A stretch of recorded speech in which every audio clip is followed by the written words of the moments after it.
Here you are, Tonia. You are not dressed? Dad is already furious you haven't come out yet.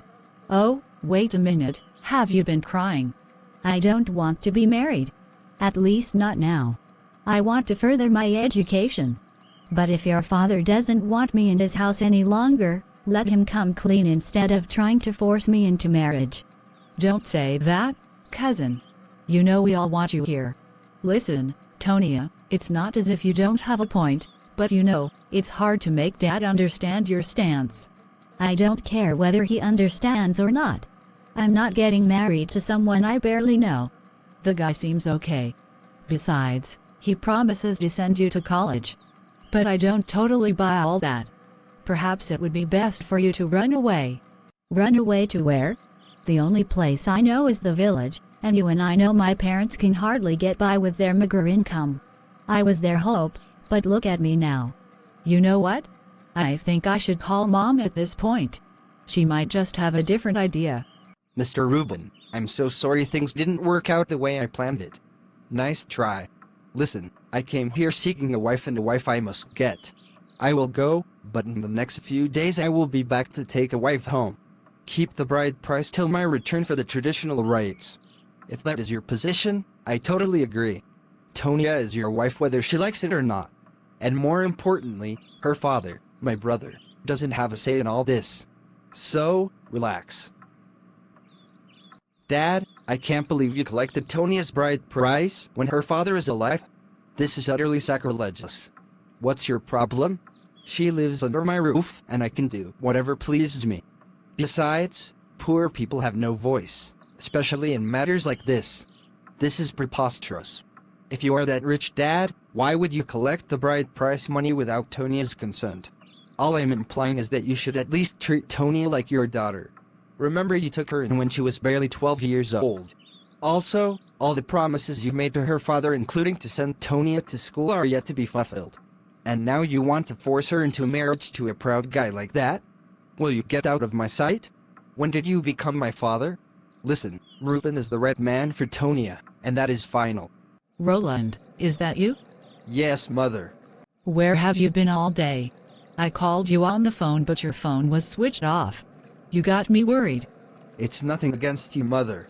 Just that I'm not comfortable with the way Dad is handling Tonia's affair. Can't you talk to him? You know, with your father, everything is final. I wish he could listen to me for once. On the other hand, let's hope and pray this Reuben guy treats her well. You never know, this might be a blessing in a way. You are Reuben, right? That's my name. Why?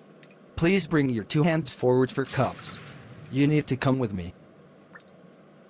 My name is Adam. How are you today? I don't care. Fair enough.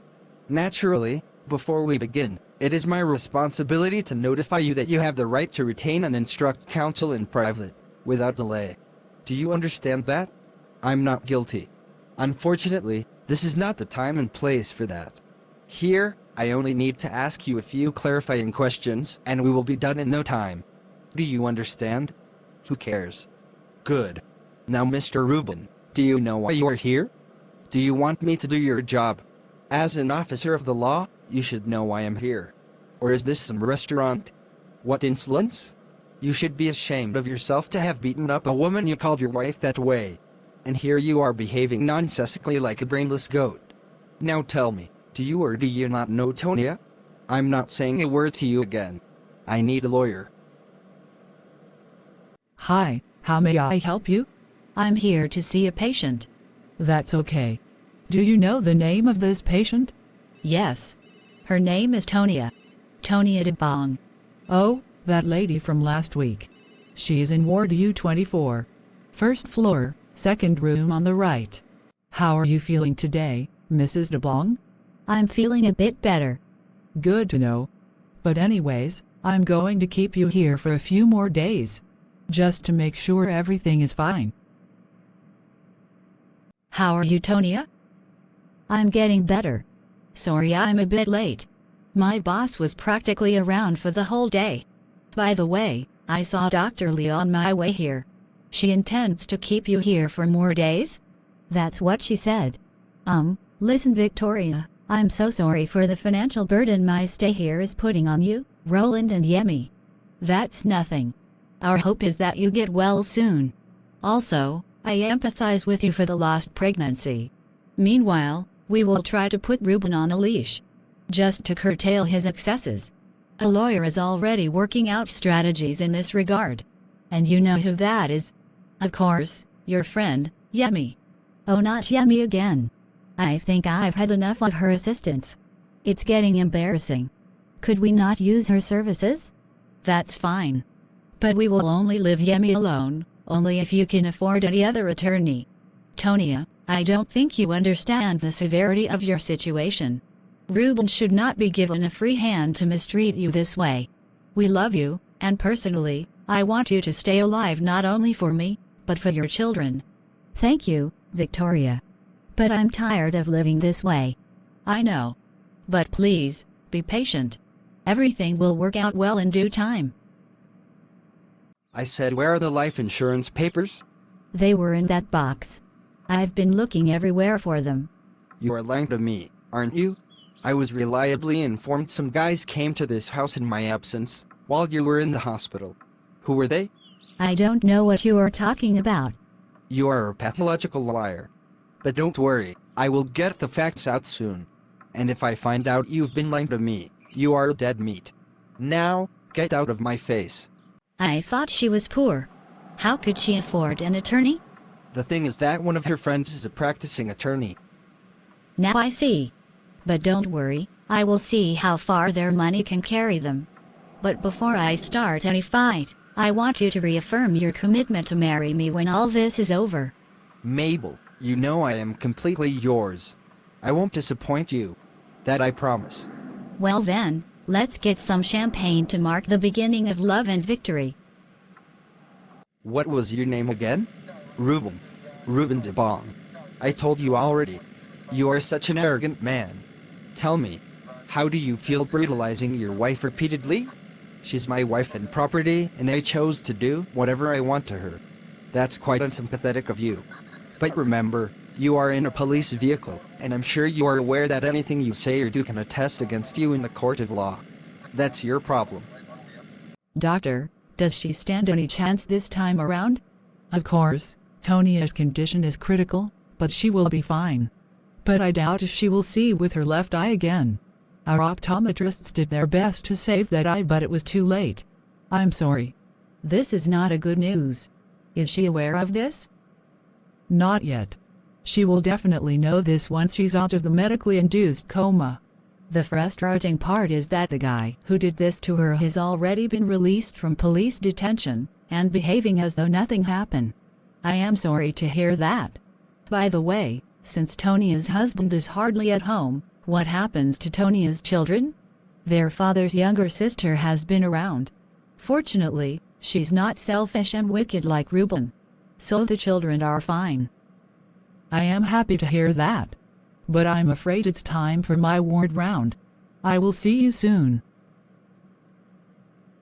You know, if Tonia dies, we are partly to blame, especially for our inaction. Let's hope it doesn't single quote come to that. I mean, how will people see our family? I tried to warn Dad, but he was obscenely adamant. Just because he attempted to rape Tonia at some point. His brother's daughter. Look at us now. Don't you think the wages of such immorality would rub off on us in future? I'm just so ashamed to even call him father these days. I thought Tonia forgave Dad for that act. Didn't she? Listen, I just want to lead a normal life. I'm getting tired of our family dramas. Leading a normal life is relative. But before I go into details, I would like to use the washroom. Excuse me. First, I want to apologize for the long wait. By the way, where's your brother? He's using the washroom. So, what's the situation? About that. Listen, Victoria, I want to be frank and straightforward with you. Tonia's condition is dire. She would require one more surgery in a few days to expunge some internal bleedings. But, of course, this procedure is not cheap. Oh no, if the surgery would rescue her from the hounds of death, please go on with it. In that case, You may have to come back here by next week to sign a surgical consent form on behalf of Tonia.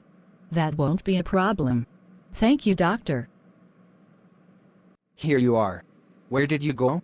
I even tried to call you on the phone, but your phone was switched off. I'm sorry. I was in the doctor's office. Oh, I see. So, what's the news? A flicker of hope. We will talk more in the car. Let's talk about something else. There's no doubt Tonia will be fine. What else can we possibly discuss aside from these mounting family problems? Ruben is seeing another woman. How did you know that? I saw them talk together a few times. Besides, they often lodge at Skiview Hotel and Tower. Your friend's father's hotel. Yes. But senseless Ruben doesn't know this yet.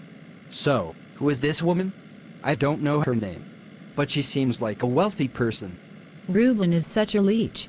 Do you realize he's still looking for Tonia's life insurance papers? Thank goodness we collected those documents. That guy's behavior is beyond me. By the way, did you secure the documents properly? Of course, they are with our dear lawyer, Yemi. Ruben de Bong, right? Who cares? What do you want from me? I need you to stand, stretch out your hands for cuffs. You are needed somewhere. Good afternoon. At about 11:30 p.m. yesterday, a middle-aged woman, 5 feet, 8 inches tall, light complexion, was knocked down by a car and left for dead. And while our preliminary investigations suggest this bizarre incident was premeditated, a key suspect has been arrested and deposited in police custody.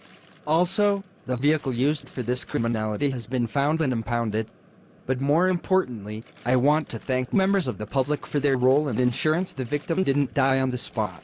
Thank you. I would like to take a few questions from the press. I am Adam. How are you, Mr. Ruben? Do you expect me to say fine? Of course, you are free to say whatever pleases you.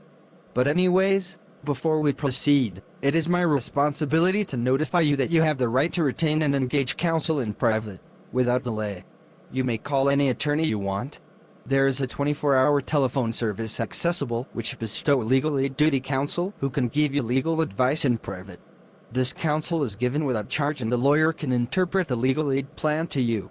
Also, if you wish to contact a legal aid duty attorney, I can give you the telephone number. Do you understand? I don't care. Fair enough. Now tell me, where were you at past 11 p.m. yesterday? I'm not guilty. Whoa, whoa, whoa. We haven't come to that point yet. Besides, this isn't the place for a no guilty plea. But, of course, you might be fortunate not to get to that point. It depends on your resolve to cooperate with the police. Do you think I'm a fool? I'm not saying anything to you until I see my lawyer. It beats me how this Ruben guy managed to kill Tonia this way. Why do I believe he isn't human? Perhaps he is not. By the way, I heard about your father's heart attack. How is he doing? You know, when karma dispenses its wages to an evil man, it pays in full. My father didn't just have a heart attack, he's currently bedridden from a corresponding stroke. I'm sorry to hear all this. But perhaps it's coincidence. I hear you. But you know what? Let's just discuss something else. I mean, Vittoria would have loved to make this trip with us if not for Dad. My apologies. So, how far is your village from here? Oh, in less than an hour we should be there. Meanwhile, Yemi, on behalf of my family, I want to thank you for everything. You are such a gem. It's nothing, Roland. I am part of this family now, even in the absence of Tonia. Why did we stop here again? I need to buy a rose for my dear friend. Oh, I got carried away by pressure. Perhaps I should buy one too. Let's do that and leave. Our village house is not far away.